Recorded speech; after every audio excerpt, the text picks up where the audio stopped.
भारतीय बाजारों के लिए आज अच्छे संकेत। एफआईआई की कैश में लगातार 8वें सत्र में खरीदारी। गिफ्ट निफ्टी करीब 80 पॉइंट ऊपर। एशिया में भी मजबूती। शुक्रवार को अमेरिकी बाजारों में दिखी अच्छी तेजी। 1.25% चढ़ा नैस्डैक। रिलायंस इंडस्ट्रीज के शानदार नतीजे। प्रॉफिट बढ़कर 19,407 करोड़ रुपए पर पहुंचा। रिटेल और जियो का भी दमदार प्रदर्शन। 2025 में 10 लाख करोड़ का नेटवर्थ पार करने वाली पहली भारतीय कंपनी बनी। वहीं जियो का एवरेज रेवेन्यू पर यूजर 13% उछलकर 206 रुपए पर पहुंचा। बोर्ड ने अनंत अंबानी की 1 मई से एग्जीक्यूटिव डायरेक्टर के तौर पर नियुक्ति को दी मंजूरी।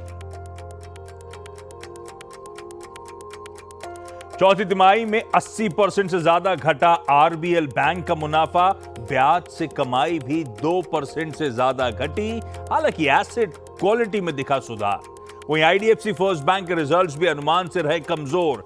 58% घटा प्रॉफिट। हालांकि ब्याज से कमाई करीब 10% बढ़ी।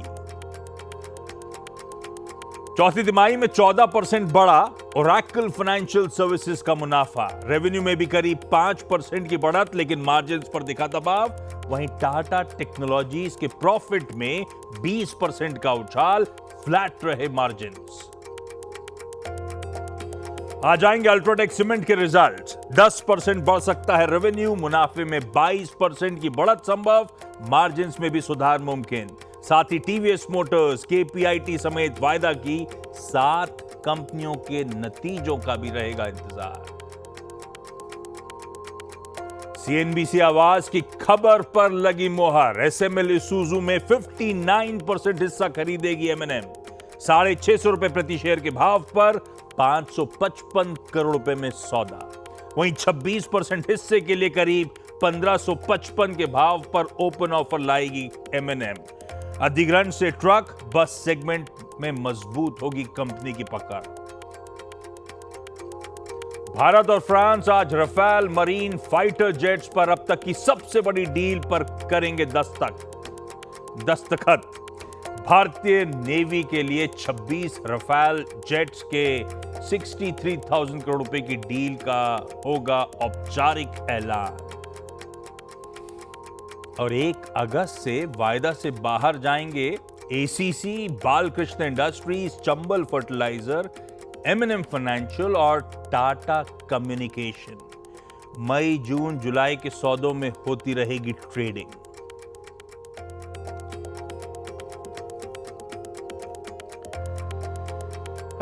सोमवार की सुबह एक नए और एक कहना चाहिए इंटरेस्टिंग कारोबारी हफ्ते की शुरुआत होती हुई। भाई 2 इंपॉर्टेंट डेवलपमेंट्स हैं जिस पे बाजार की खास नजर है। पहला, टैरिफ रिलेटेड डेवलपमेंट्स। कुछ अच्छी खबरों के चलते, जिसमें से प्राइमरीली टैरिफ रिलेटेड डेवलपमेंट्स थे। निफ्टी ने बैक टू बैक 7 दिन, आपको याद होगा, तेजी के साथ कामकाज करा था। वो चार्ट्स लेकर आइएगा जरा 14 दिन निफ्टी के, तब समझ में आएगा। बैक टू बैक 7 दिन, और उसमें मेजरली टैरिफ रिलेटेड डेवलपमेंट्स थे। दूसरी, और इस समय शायद ज्यादा important, Kashmir related developments, India पाक रिलेटेड डेवलपमेंट्स, जिससे खासकर फ्राइडे का मूड बिगड़ा था। तो एक तो फ्राइडे का इंट्राडे सेशन स्क्रीन पर रखिएगा।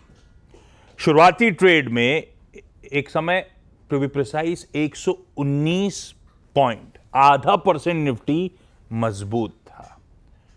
वो 0.5% और 119 पॉइंट ऊपर वाला निफ्टी एकदम से प्रेशर माउंट होना शुरू हुआ। पूरा ग्लोब अच्छा था। यूएस के संकेत बढ़िया थे, यूएस फ्यूचर्स मजबूत थे, हमारे एशियन पीयर्स मजबूत थे। हम लगातार ठंडा पड़ना शुरू हुए।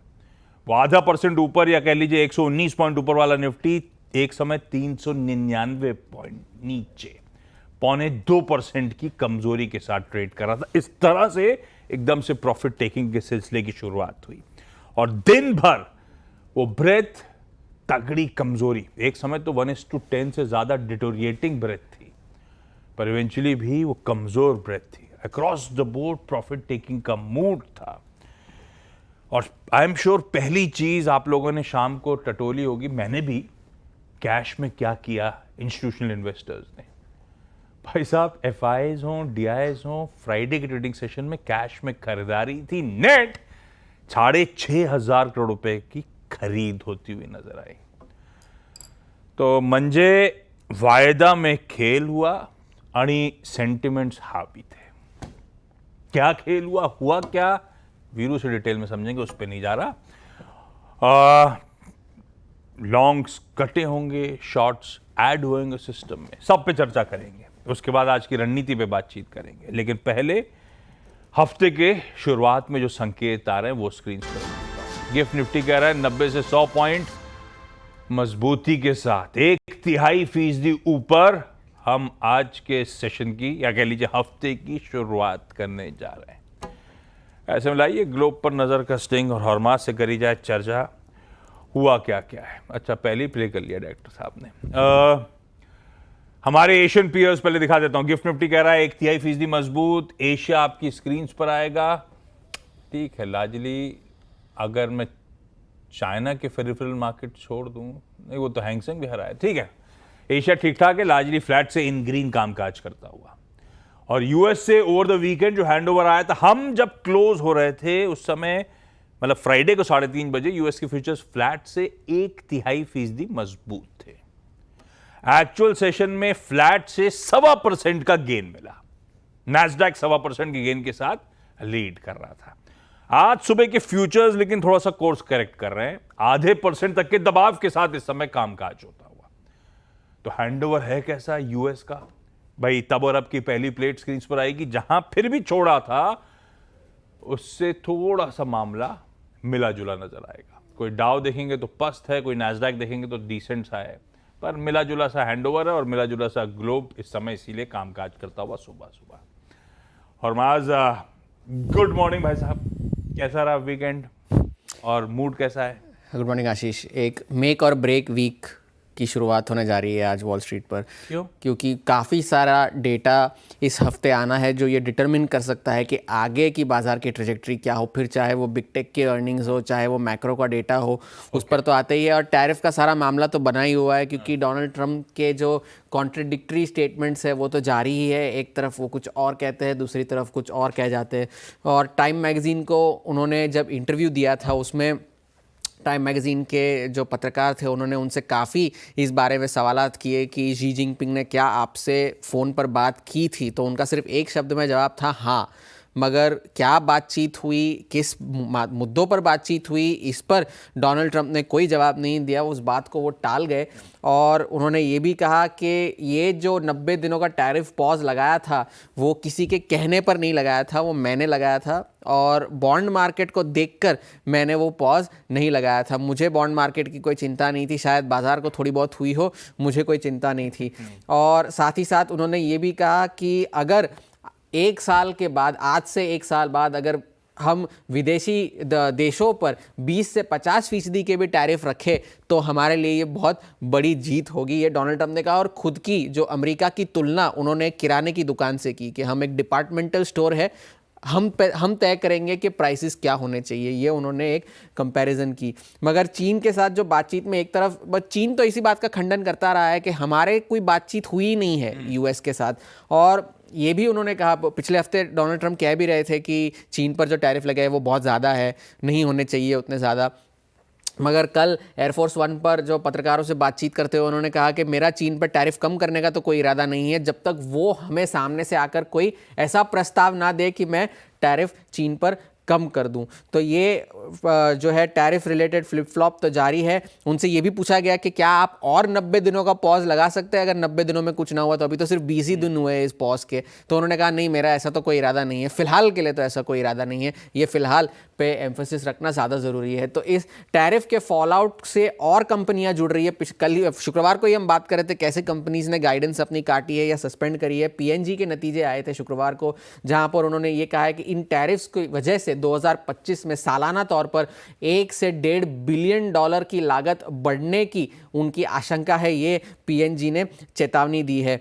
और साथ ही साथ डोनाल्ड ट्रंप ने यह भी कहा कि बाजार तो चलिए ठीक है, थोड़े बहुत आगे चल के संभल जाएंगे, मुझे उसकी ज़्यादा चिंता नहीं है, और हमारे 100 दिनों की प्रेसिडेंसी जो हुई है वो बहुत सफल हुई है। मगर पोल्स जो कह रहे हैं कि 100 दिनों की उनकी जो अप्रूवल रेटिंग है वो 80 साल में किसी भी राष्ट्रपति के लिए सबसे कम है, ये अप्रूवल रेटिंग्स आई है। और बाजार को इसका इम्पैक्ट ये हुआ है कि मार्च की शुरुआत से लेकर अब तक विदेशी निवेशकों ने 63 बिलियन डॉलर के शेयर्स वॉल स्ट्रीट पर बेचे हैं, और ज़्यादातर जो शेयर की बिकवाली हुई है वो यूरोपियन निवेशकों की तरफ से हुई है। अब ब्लूमबर्ग ने नया सर्वे करा है जिसमें उनका अनुमान है कि यूएस की अर्थव्यवस्था जो है वो एक लगभग 1.5% बढ़ सकती है। 2025 में 2% का पहले अनुमान था, और उतनी ही 2026 में भी बढ़ सकती है, 1.9% का अनुमान था। और जो मंदी के जो आशंका थी वो अब 45% से बढ़कर 30% हो गई है। कंज्यूमर सेंटिमेंट का डेटा तो खराब बना हुआ है, कोई उसमें बदलाव नहीं है, मगर आज जो फोकस है वो चीन पर है, क्योंकि कुछ ही देर में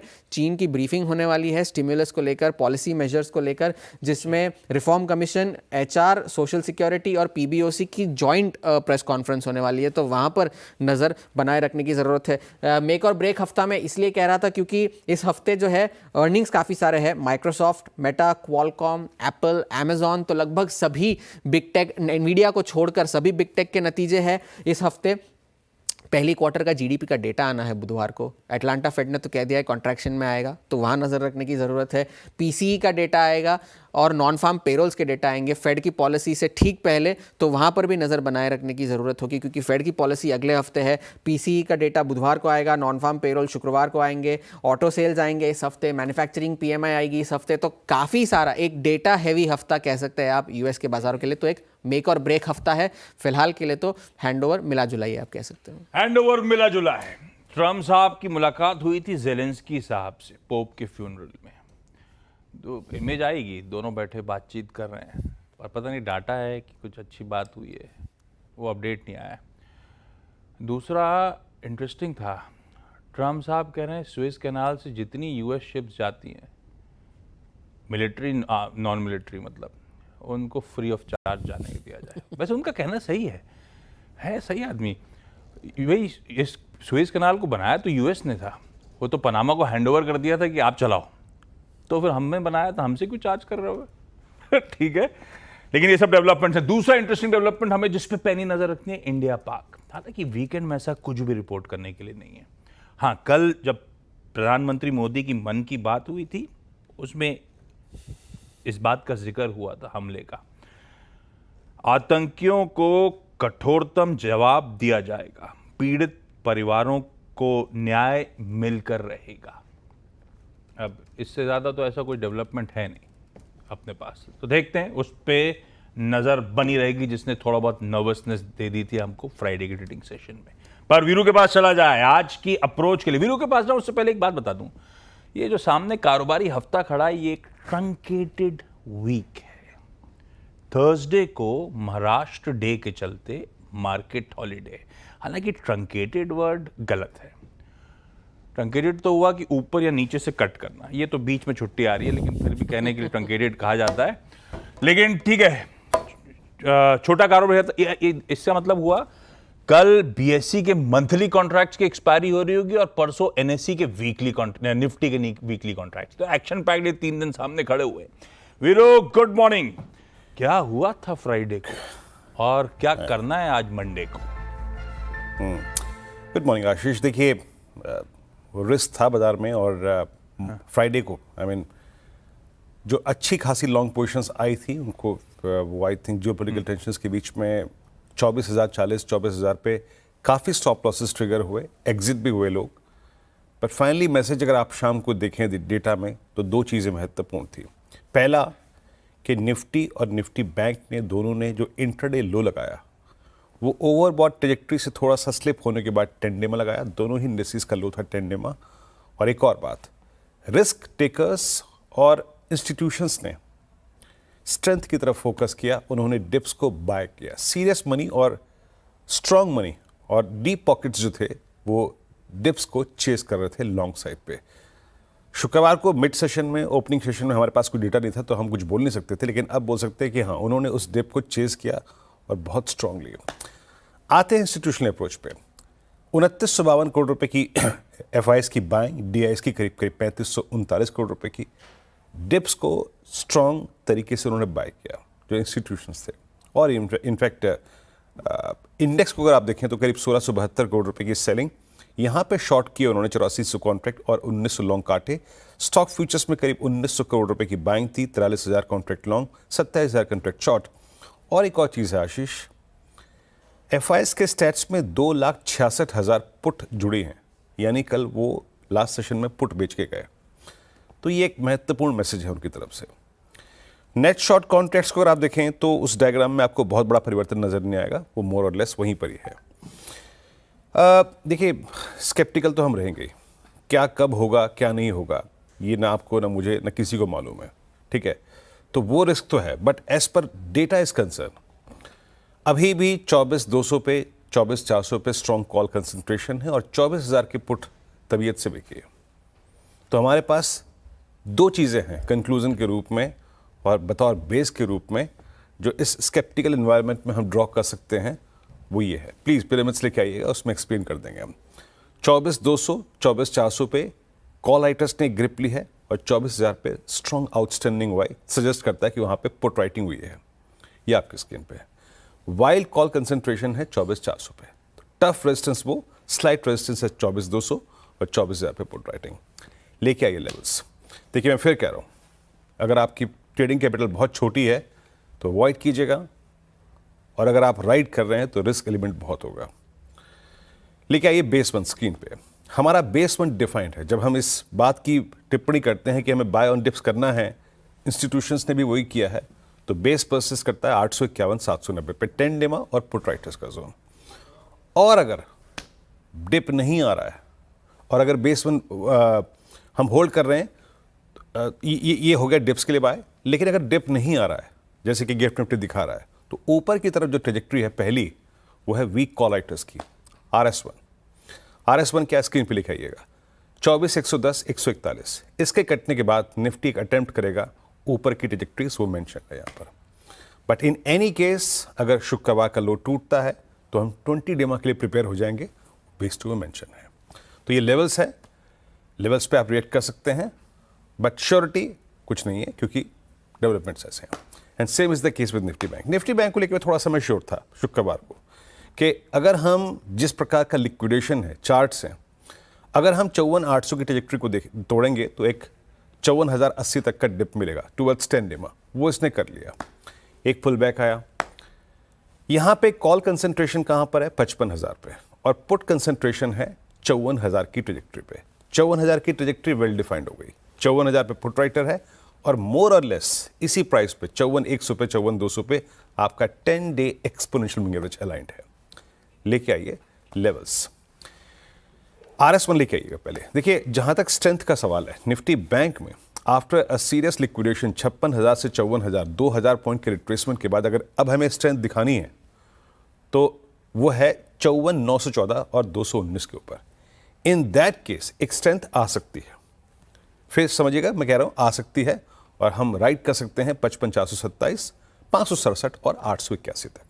यानी अगर आप एक लॉन्ग ट्रेडर हैं और एक लॉन्ग्स के लिए लोकेट करना चाहते हैं लेवल्स, तो it will be either above RS1 और else towards base one. Base one आपकी स्क्रीन पे डिफाइंड है, यहाँ पे पुट राइटर्स हैं और साथ ही साथ एवरेजेस अलाइंड है। आशीष, ओके, आज की trading strategies, stock specific ideas, उसके लिए कोलकाता से मार्केट एक्सपर्ट और ट्रेडर अमित सेठ साहब आपको आपकी स्क्रीन पर नजर आएंगे चकाचक चार्ट लेकर।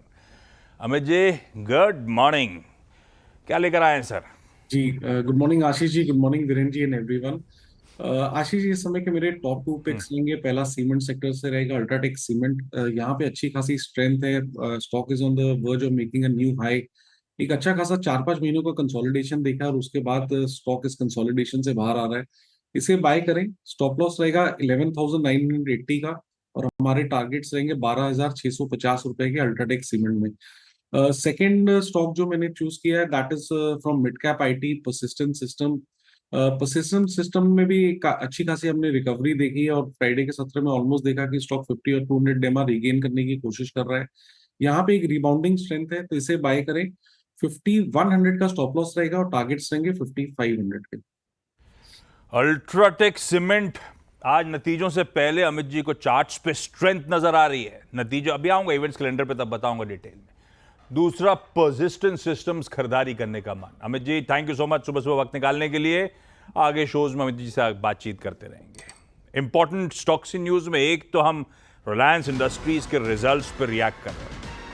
वो हैवी वेट, वो दिग्गज, ऑयल से लेकर टेलीकॉम से लेकर रिटेल की कॉन्ग्लोमरेट, उसके नंबर्स पे सबकी नजर थी। फ्राइडे को बाजार बंद होने के बाद आए एक स्टेडी कंसोलिडेटेड प्रॉफिट का आंकड़ा आया 19,407 करोड़ पे। और segment wise oil and gas, क्योंकि KG-D6 से CBM ब्लॉक से हायर प्रोडक्शन था, तो उस धंधे ने अच्छा करा। हाँ, O2C एज एक्सपेक्टेड ढीला था, पर मैनेजमेंट कमेंट्री कहती है better than global peers perform करा। और OTC की वीकनेस को काफी हद तक ऑफसेट करा वो न्यू एज बिजनेसेस, जियो और साथ साथ इवन रिटेल ने। जियो में रिकॉर्ड तगड़े सब्सक्राइबर एडिशंस हुए, आरपूस 13% उछलकर 206 रुपए पे पहुंचते हुए नजर आए। और जहां तक रिटेल की बात है, Q4 में यानी कि इस करंट क्वार्टर में रेवेन्यूज ऑलमोस्ट 16% और EBITDA में 14.5% का जंप था। और 1085 नए स्टोर्स Q4 में ऐड करें, कुल स्टोर्स की संख्या बढ़कर 19,340 पे पहुंचती हुई। और एक अपडेट और था, अनंत अंबानी साहब को पहले इस समय नॉन एग्जीक्यूटिव डायरेक्टर थे, 1 मई से एग्जीक्यूटिव डायरेक्टर के रोल में आते हुए नजर आएंगे। खैर, नतीजों पे ज्यादा नहीं जाता हूं, ब्रोकरेजेस के अपडेट्स आने देता हूं, उसके बाद डिटेल में रिपोर्ट करेंगे ब्रोकरेजेस कैसे आकलन कर रहे हैं नंबर्स का। लेकिन RIL के नंबर्स पर रिएक्शन की कर लीजिए तैयारी। कंचन जुड़ चुकी हैं, वो बताएंगी बाकी के कुछ इंपॉर्टेंट अपडेट्स। कंचन गुड मॉर्निंग, बताएं। जी गुड मॉर्निंग। शुरुआत करते हैं टाटा टेक्नोलॉजीज के साथ। यहाँ पे नंबर्स हमें मिक्स बैग देखने को मिली है। देखिए, अगर नेट प्रॉफिट की बात करी जाए तो करीब करीब 20% का यहाँ पे उछाल देखने को मिला है, बट रेवेन्यू फ्रंट पे ये फ्लैटर साइड पे रहा है। अगर कंपनी के ऑपरेशनल नंबर्स देखे जाए तो यहाँ पे भी थोड़ा सा प्रेशर जो है वो बाउंड अप होता हुआ दिखाई दिया है, यानी कि EBITDA 2.7% डाउन है और जो मार्जिन है वो 18.2% पे रिपोर्ट किए गए हैं। हालांकि हमने देखा है कि ग्लोबली जो EV की डिमांड है वो स्लो डाउन हुई है, जिसका असर हमें टाटा टेक्नोलॉजीज पे आते हुए दिखाई दिया है। IDFC फर्स्ट बैंक के अगर नंबर्स की बात करी जाए तो यहाँ पे भी हमें नंबर थोड़े से सुस्त देखने को मिले हैं। कंपनी की नेट प्रॉफिटेबिलिटी में 58% का हमें गिरावट देखने को मिली है। हालांकि जो कंपनी की नेट इंटरेस्ट इनकम है वो करीब करीब 10% तक उछलती हुई दिखाई दी है। अब जो हमें प्रॉफिटेबिलिटी में थोड़ा सा यहाँ पे प्रेशर आता हुआ दिखाई दिया है, बेसिकली उसके पीछे का जो रीजन है वो हमें जो प्रोविजन यहाँ पे बढ़ते हुए दिखाई दिए हैं, और जो प्रोविजन बढ़े हैं उसके पीछे का कारण है जो इनका मैक्रो फाइनेंस पोर्टफोलियो है उसमें एक स्ट्रेस आता हुआ दिखाई दिया है, जिसके चलते जो कंपनी के ग्रॉस NPA हैं और जो कंपनी की नेट NPA हैं वो हमें फ्लैटर साइड में देखने को मिले हैं। पूनावाला फिनकॉर्प के अगर नंबर्स की बात करी जाए तो यहाँ पे देखिए कंपनी की नेट प्रॉफिटेबिलिटी में आपको साल दर साल करीब करीब 81% की गिरावट देखने को मिलेगी। लेकिन अगर आप बैलेंस शीट खोल के देखेंगे तो यहाँ पे इनका एक वन टाइम एक्सपेंस है जिसका हमें रिफ्लेक्शन यहाँ पे कंपनी की प्रॉफिटेबिलिटी में देखने को मिला है, और कंपनी के जो नेट इंटरेस्ट इनकम है यहाँ पे करीब करीब हमें 12% का उछाल देखने को मिला है। बहुत सारे और इंपॉर्टेंट अपडेट्स हैं, जैसे CNBC आवाज ने आपको बताया था SML इसूजू को महिंद्रा एंड महिंद्रा खरीदने जा रही है। इस वीकेंड में फाइनली वो खबर पे मोहर लगती हुई नजर आई है। मैं डिटेल में बातचीत करूंगा जब हम लोग सीधा सौदा में उतरेंगे और बाकी इंटरेस्टिंग न्यूज पेक्स पे बातचीत कर लेंगे। खैर, आज की ब्रोकरेज रिपोर्ट में डायरेक्टर साहब एक काम करिएगा, मारुति का स्टॉक स्क्रीन पर लेकर आइएगा। फ्राइडे को धीरे धीरे वीकनेस बढ़ती चली गई जब नंबर्स पर रिएक्शन देखने को मिला था। जेफरीज की रिपोर्ट है मारुति पे, हालांकि खरीदारी करने का कॉल बना के रखा है लेकिन टारगेट प्राइस रिड्यूस कर दिया है। पहले 15,000 था, रिड्यूस करके 13,600 का लक्ष्य दिया है। वो कह रहे हैं मार्जिन मिस हुआ, अर्निंग्स में कट है करना पड़ेगा हमको, और डोमेस्टिक डिमांड को लेकर FY26 में कॉशियस है।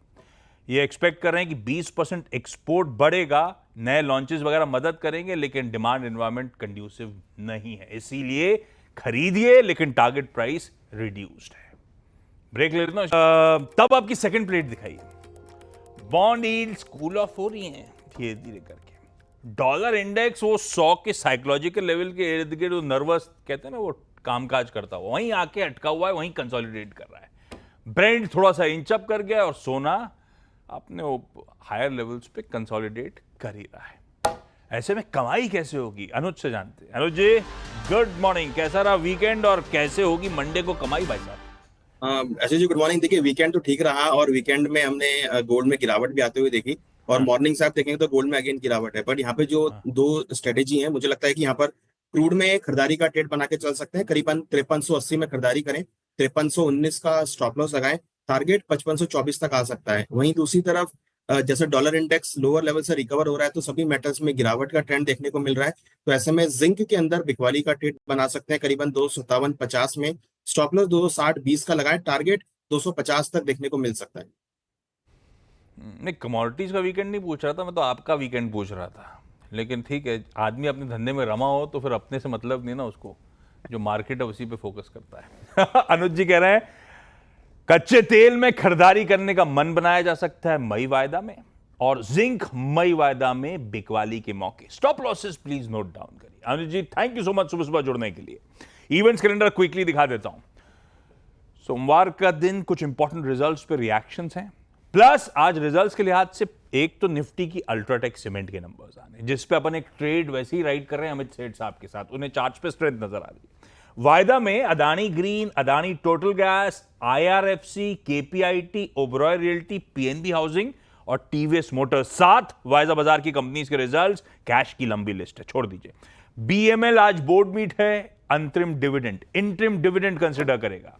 HCL टेक एक्स डिविडेंड होने जा रहा है 18 रुपए, वो एडजस्टमेंट आज प्ले आउट हो रहा होगा।